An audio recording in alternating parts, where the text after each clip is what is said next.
ಜಿಲ್ಲಾ ಅಭಿವೃದ್ಧಿ ಬಗ್ಗೆ ನಿಮ್ಮ ಕನಸು ಏನು? ಈಗ ಅದೆಲ್ಲನೂ ಇದು ನಾನು ಬಂದಿರೋದು ಬರದ ಬಗ್ಗೆ. ಈಗ ಬರದಾಗಿ ನಾಳೆ ಏನೇನು ಕನಸಿಟ್ಕೊಂಡಿದ್ದೀನಿ ನಂದೇನು ಅನ್ನೋದನ್ನು ಪೂರ್ಣ ನಿಮ್ ಜೊತೆ.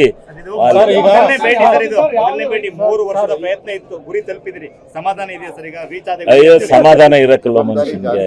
ಜೀವನದಲ್ಲಿ ಗುರಿ ಮುಟ್ಟಬೇಕು ಅನ್ನೋದು ಇರುತ್ತೆ, ಆದ್ರೆ ಈ ಗುರಿ ತಲುಪಿ ಇದೆ.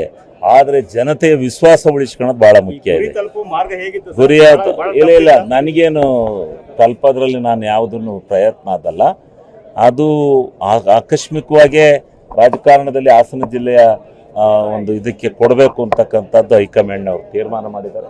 ನಮ್ಮ ನಾಯಕರುಗಳು ತೀರ್ಮಾನ ಮಾಡಿ ಕೊಡಿಸಿದ್ದಾರೆ. ಹೌದು, ನನ್ನನ್ನು ಕಾಂಗ್ರೆಸ್ ಪಕ್ಷಕ್ಕೆ ಕರ್ಕೊಂಡು ಹೋಗ್ಬೇಕಾದ್ರೆ ನನಗೆ ಸಿದ್ದರಾಮಣ್ಣ ಮತ್ತು ನಮ್ಮ ಡಿ.ಕೆ. ಶಿವಕುಮಾರ್ ಅವರು ಮತ್ತು ನಮ್ಮ ಸುರ್ಜೇವಾಲಾ ಅವರು 3 ಜನ ನನಗೆ ಮಾತು ಕೊಟ್ಟು ಕರ್ಕೊಂಡೋಗಿದ್ರು.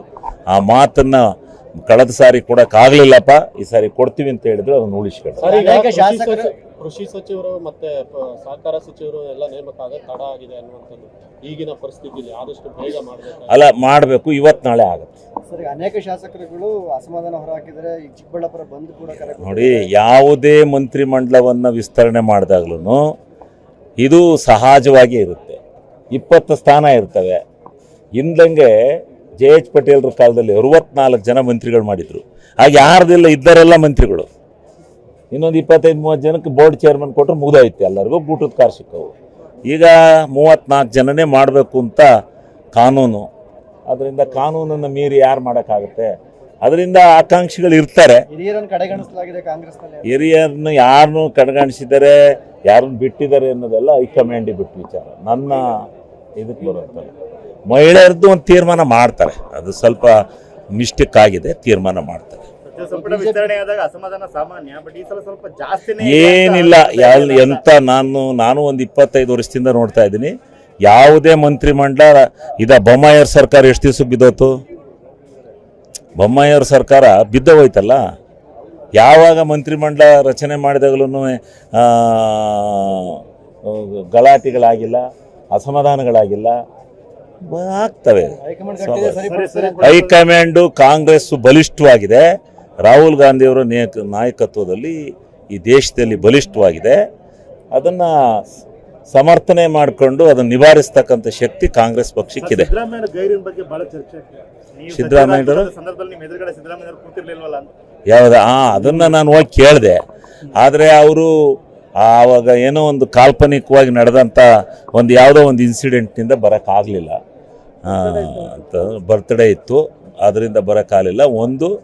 ಎರಡನೇದು, ಅವರು ನಾನು ಎಲ್ಲನೂ ಟಿ ವಿಲಿ ಕೂತ್ಕೊಂಡು ನೋಡಿದೆ ಕಂಬಿಡಯ ನಿಂದ ಅಂತ ಹೇಳಿದರು. ಪಾಪ ಮುಂಚೆ ಬಿಜೆಪಿ ಶಾಸಕರು ಬಂದು ಬರ ಅಧ್ಯಯನ, ಬೆಳೆ ನಾಶ ಎಲ್ಲದನ್ನು ಕೂಡ ವೀಕ್ಷಣೆ ಮಾಡಿದ್ದಾರೆ. ಅವರು ಕೇಂದ್ರದ ಮನವೊಲಿಸಿದ ರಾಜ್ಯ ಅಲ್ಲ, ಅವರ ಪಕ್ಷದ ಅಭಿಪ್ರಾಯವನ್ನು ಅವ್ರು ಮಾಡಿದ್ದಾರೆ. ಅವರ ಪಕ್ಷದ ಕೆಲಸವನ್ನು ಅವರು ಒಂದು ರಾಷ್ಟ್ರೀಯ ಪಕ್ಷ, ಅವ್ರು ಮಾಡಬೇಕು, ಡ್ಯೂಟಿ ಮಾಡಿದ್ದಾರೆ. ಈಗ ನಾವು ಈ ರಾಜ್ಯದಲ್ಲಿ ಅಧಿಕಾರದಲ್ಲಿದ್ದೀವಿ. ನಮ್ಮ ಡ್ಯೂಟಿ ಅತಿ ಅವಶ್ಯಕ. ನಮ್ಮ ಶ್ರದ್ಧೆ, ನಮ್ಮ ಭಕ್ತಿ ಭಾಳ ಇರಬೇಕು ರೈತರ ಬಗ್ಗೆ. ಫಸ್ಟು ರೈತ, ಅನ್ನದಾತ, ರೈತನ ಪರವಾದಂಥ ನಿಲುವು ನಮ್ಮದು. ಆದ್ದರಿಂದ ಅದನ್ನು ನಾವು ಈಗ ಅಧ್ಯಯನಕ್ಕೆ ಹೊಂಟಿದ್ದೀವಿ. ಸ್ವಲ್ಪ ಇದರಿಂದ ತಡ ಆಯಿತು, ಹೊಂಟಿದ್ದೀವಿ. ಇದಕ್ಕೆ ಒಂದು ಒಳ್ಳೆ ಕೆಲಸನ ಮಾಡ್ತಕ್ಕಂಥ ಆಗ್ಬೋದು ಅಂತ ನನ್ನ ನಿರೀಕ್ಷೆ. ಅಲ್ಲ, ಅದೆಲ್ಲನೂ ಮಾಡೋಣ. ಏನೇನಿದೆ, ಯಾವ್ಯಾವುದನ್ನು ಮಾಡಲಿಕ್ಕೆ ಸಾಧ್ಯತೆ ಇದೆ, ಅದೆಲ್ಲವನ್ನು ಕೂತು 13ಕ್ಕೆ ವಿಧಾನಸಭಾ ಅಧಿವೇಶನವನ್ನು ಕರೆದಿದ್ದಾರೆ. ಆ ಸಂದರ್ಭದಲ್ಲಿ ಏನೇನು ಚರ್ಚೆ ಆಗಬೇಕು ಅದೆಲ್ಲನೂ ಪೂರ್ಣ ಪ್ರಮಾಣದಲ್ಲಿ ಮಾಡಿ